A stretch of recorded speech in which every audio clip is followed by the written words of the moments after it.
किस लिए और कब से धरना प्रदर्शन? सर देखिए, हम लोग यहाँ पे 20 दिन हो गए हैं भर्ती प्रक्रिया की जांच को लेके कि हम बच्चों का सिर्फ यही मानना है कि इसमें बहुत बड़े स्तर पर धांधली हुई है, क्योंकि जिस कंपनी को ये टेंडर दिया गया था वो कंपनी 6 राज्यों में बैन है। एमपी सरकार ने उस पर 3 करोड़ रुपए का जुर्माना भी लगाया हुआ है और भर्ती बोर्ड का ऑफिस और NSC-IT का ऑफिस भर्ती बोर्ड के ऊपर है, ठीक है। और उसके बाद इस कंपनी को टेंडर दिया गया क्यों? और इस भर्ती प्रक्रिया को जब बच्चों का ऑब्जेक्शन है, सरकार का कर्तव्य बनता है कि उस भर्ती की कम से कम जांच तो करवा ही सकती हैं।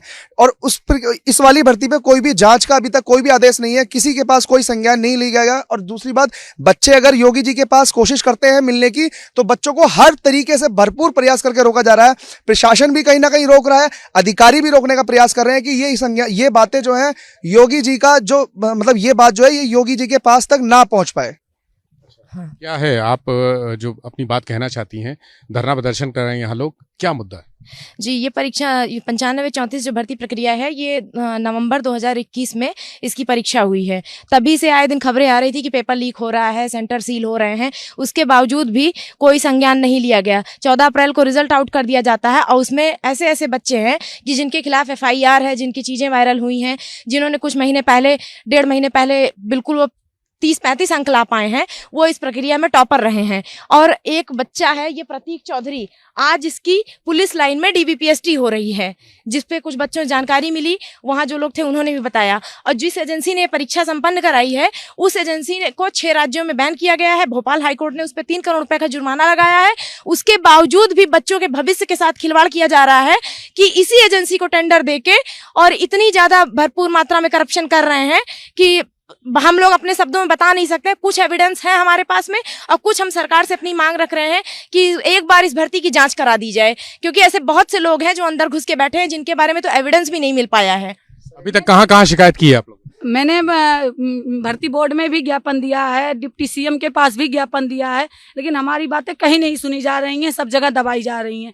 मैं ये माननीय योगी जी से कहना चाहूँगी कि अगर 15 लाख 20 लाख दे के UPSI दरोगा बनेंगे, UPSI में सेलेक्ट होंगे, तो वो क्या हमें सुरक्षा दे पाएंगे? वो उत्तर प्रदेश के 3 करोड़ जनता के साथ क्या सुरक्षा कर पाएंगे?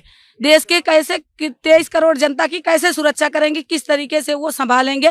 या घर की बहन बेटियां किस तरीके से सुरक्षित रहेंगी? वो तो नारियों की सुरक्षा की कहते हैं, उनके हक के लिए कहते हैं। ना तो हमें हमारा हक मिल रहा है, ना तो हमें हमारी सुरक्षा मिल पाएगी। आगे आने वाली भविष्य में हमारा 23 करोड़ जनता का क्या भविष्य होगा, ये तो हमारे योगी जी ही जान सकते हैं। आप बताइए सर। यूपी टेट में जो भी घोटाला हुआ था, 24 घंटे के अंदर योगी जी के निर्देश पे सारे सॉल्वर गैंग को पकड़ करके उन पे NSA लगवा के घर पे बुलडोजर भी चढ़वा दिया गया। तो क्या हमारे लिए इतना नहीं हो सकता? हमारे लिए कम से कम एक जांच तो बनती है ना। एक जांच भी अगर हमारी हो जाती है तो हम तो उसी में संतुष्ट हैं। अगर ठीक है आपकी निष्पक्ष रूप से हुई आपका एग्जामिनेशन, तो एक जांच करा दीजिए, भले ही SIT से करा दीजिए, किसी से भी करवा दीजिए, एक जांच तो इतनी बनती है ना। आप बताइए सर। ये जो हैं इनके 37 नंबर PET में हैं, आज के डेट में टॉपर हैं। उनकी DBPST जो लखनऊ में चल रही है, ऐसे ऐसे धांधलेबाजें हैं।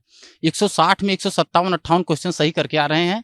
अभी इनसे पूछा जाएगा तो कुछ नहीं बता पाएंगे जी। और 2 क्वेश्चन जो छोड़ रहे हैं उस पर ऑब्जेक्शन भी कर रहे हैं कि ये सर क्वेश्चन में गलत है। ऐसे ऐसे लोगों की हो जा रहा है DBPST।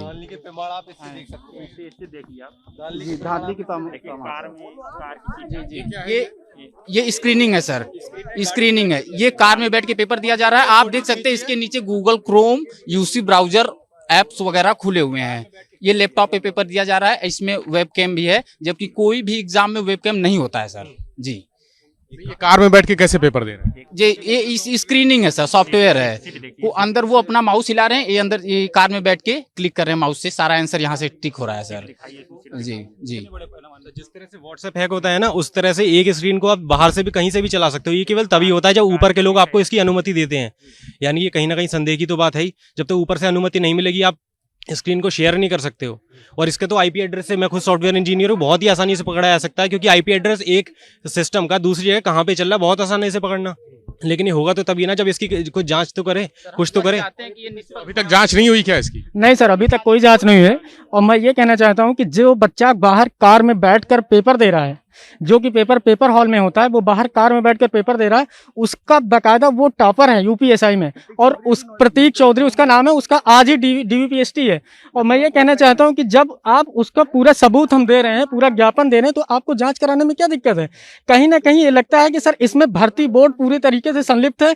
जो भर्ती बोर्ड के जो अधिकारी हैं, उनके रिश्तेदारों की जो वैकेंसी इसमें होगी, उनकी भर्ती होगी, तो क्यों रद्द करेंगे वो लोग? सर मेरा सिर्फ इतना मानना है। और हम ये भी जानते हैं कि हमें अपने राजा, हमें अपने योगी पे भरोसा है, हमारी बात वहां तक कोई नहीं जाने देता सर। अगर हमारी बात वहां तक जाए तो हमें योगी जी पे पूरा भरोसा है। उन्होंने कई पेपर, जैसे यूपी टेट का हम लोग उदाहरण ले लेते हैं, जैसे ही खबर लगा बच्चों में पेपर बढ़ गए थे, उसके बाद पेपर निरस्त हुआ और दोबारा जो है पेपर फ्रेश हुआ था सर।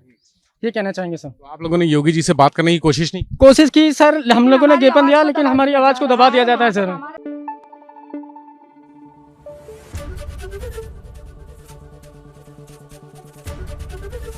एबीपी गंगा, खबर आपकी, जुबान आपकी।